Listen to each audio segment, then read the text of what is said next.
Well, we had arrived in Florida.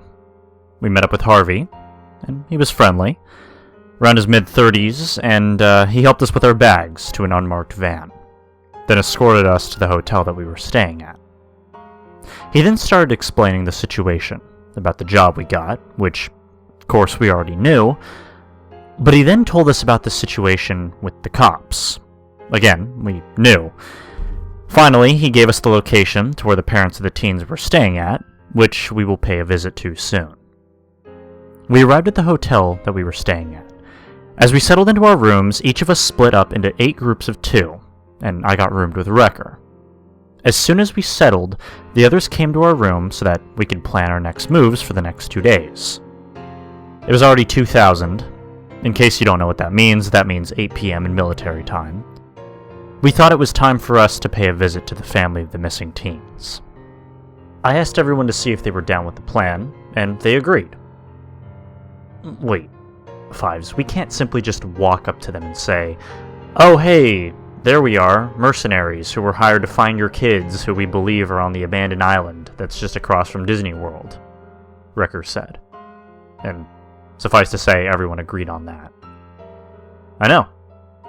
That's why I made these for each and every one of us, I said, taking out my bags and unzipping it, pulling out 8 Ghost Phantom balaclava masks. Everyone was so surprised on the detail of how the masks looked. We hid them in our pockets and we dressed all in black.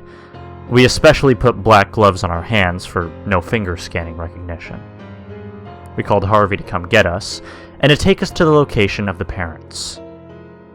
We arrived to the motel, and we told Harvey to go around back to not make it look suspicious.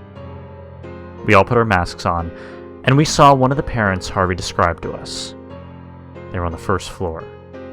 Good thing, too. We got out the front door and knocked. Of course, we covered the peephole. By some luck, they didn't put the latch on the door, so I guess that just made our job a bit easier. A lady opened it, and we burst in, and of course we pulled out our sidearms, and I told them not to squeal, and that no one would be hurt. Now, from the total amount of people, minus us in the room, there were a total of 10 people in there. 8 moms, a sibling to one of the missing teens, and their manager.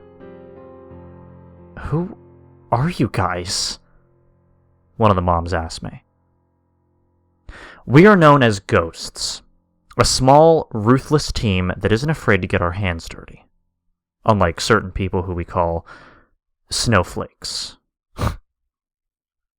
"Well, what are you doing here and how did you find us?"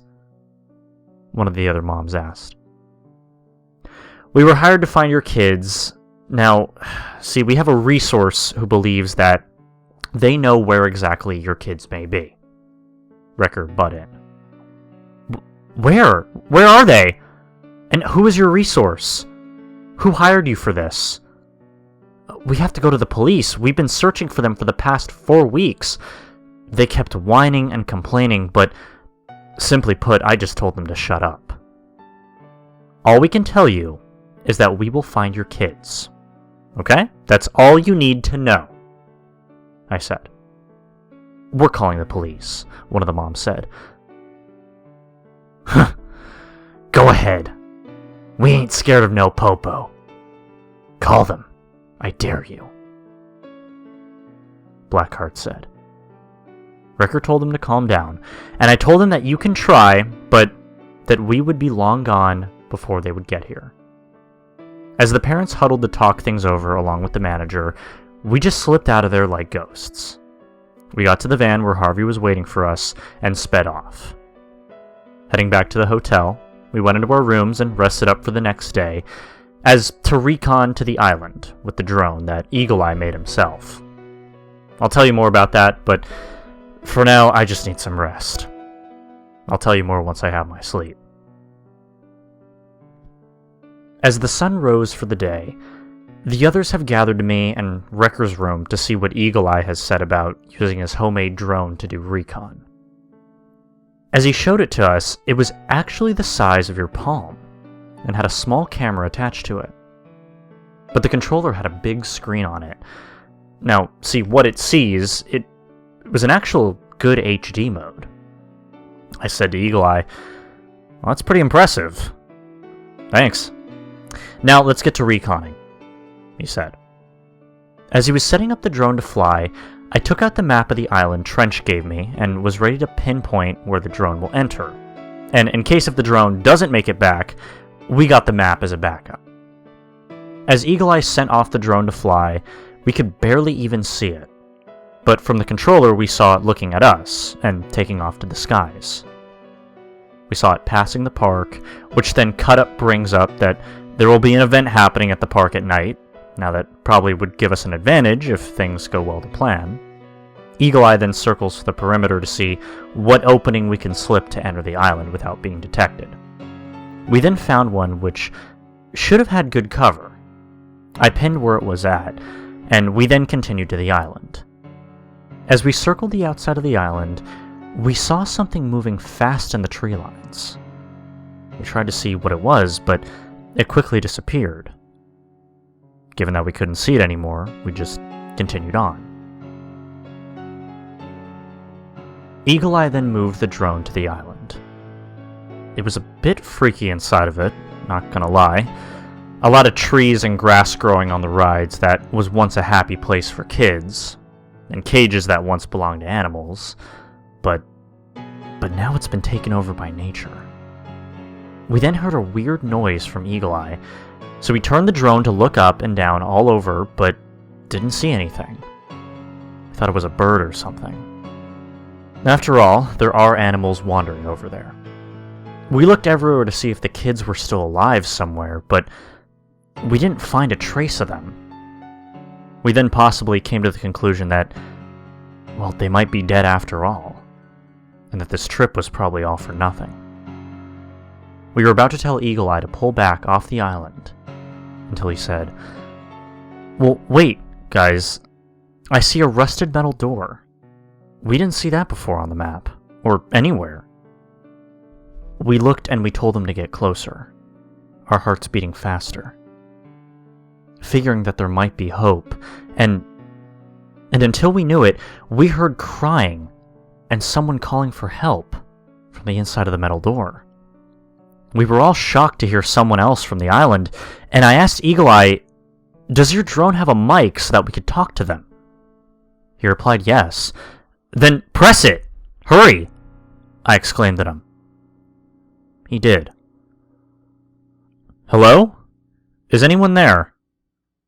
I asked. A voice came on the line. "Yes, who's out there? Please help us! We're trapped down here." Hold on, how many people are down there with you?" I asked them.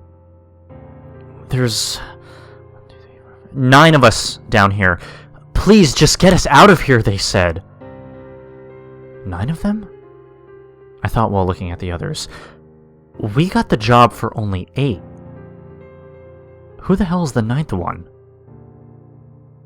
I kept thinking about this, and as soon as I thought that I was anticipating a reply, the drone was knocked out of the sky. And we heard was, sounding like a growl. But like part of a machine, too. It's hard to describe. You had to really be there to know what I'm talking about. We couldn't see what brought the drone down, but whatever did bring it down crushed it, and the feed went off. We were all shocked to know that there really were people trapped on the island. "What the hell just happened?" Blackheart said. "What the hell indeed," said Wrecker. Cutup was sitting there with eyes wide open, as if he saw a ghost. Eagle Eye was speechless. As for me, I was trying to gather my thoughts, that the rumors and stories might possibly be true. "Wait, Eagle Eye, doesn't your drone have a tracker on it?" I asked him, suddenly getting an idea. "Well, yeah, but I just hope whatever crushed it didn't take it," he said. "Okay, well, at least we have the pinpoint of where to go on the map. We can track the drone with the drone tracker. We find the metal rusted door where we heard the cries for help. Now, Since we've got the pinpoint on where to start on the island, I gave them a quick huddle for what awaits us. We all know what's going to go down. And we don't know if we'll survive tomorrow night, but we got ourselves into this. We had a chance to back out, but we didn't. And now we face whatever lurks in that godforsaken island, get those kids out of there, and get them back to their folks. Of course, we'll get our reward money. This is now, as I like to call, Operation Urban Nightmare. It was now time of the assault. Harvey took us halfway to the pinpoint location of where the drone spotted for us. Harvey parked the van a bit off to the side. "Good lucks. I'll be praying for y'all," Harvey said. We nodded to him as a thank you. We then had to stick to the shadows to get to the pinpoint, which made the location in the shadows without being spotted. I'm surprised no one even saw us. Then again, Cutup did say that there was an event happening at the park, so security wouldn't bother with us in the meantime. As we hid in the shadows, we loaded up our gear. Tactical vests on, loaded our M4s with ammo, put on our elbow and knee pads, black paint around the eyes, can't forget that, and finally our balaclava ghost masks. Also, Eagle Eye then showed us that he took his great-grandfather's RHIB, the rigid hull inflatable boat that his great-grandfather used when he was a Navy SEAL. But he told us that his grandfather called it Zodiac. I kinda hand it to him. He definitely pulls through and impresses us all. Before we started to commence Operation Urban Nightmare, we said a prayer to make sure that we would all make it out in one piece. I started. Beloved Lord, we come before your throne of grace, asking you to protect us for what we are about to face in the valley of the shadow of death. Strengthen us with your power, and minister to our spirits, that no evil shall prosper upon us, for we will overcome them, and to protect those who are in need to be brought safe back to their families, and to guide us back home as well. Amen. Now that the prayers were all said and done, Eagle Eye got his laptop set up and got his other drone he packed up in case the other one got destroyed. Perfect timing. And now Operation Nightmare was commenced. As we rode on the Zodiac to the depths of the water, we scanned each side, making sure that no one spotted us during the 2-mile drive to the island. As we arrived at the shorelines to the island, we then ran the tree lines to get accountability of our equipment, making sure that we didn't lose any of our gear, and making sure the Zodiac was out of sight. As we did this, we then heard a loud boom. We thought someone spotted us already and started firing, but it just turned out to be a fireworks show. And that scared the shit out of us. We knew that Disney was known for that, but Jesus fuck. None of us lost a part of our gear, thankfully. Eagle Eye then comes to check on everybody, and we were all set. Phase 1 was now complete. Eagle Eye was going to scout the perimeter to make sure that we were in the clear, while the rest of us got the tracker for the destroyed drone. We got the pinpoint, and now we stayed in a straight line formation, still clipped to each other, on the move.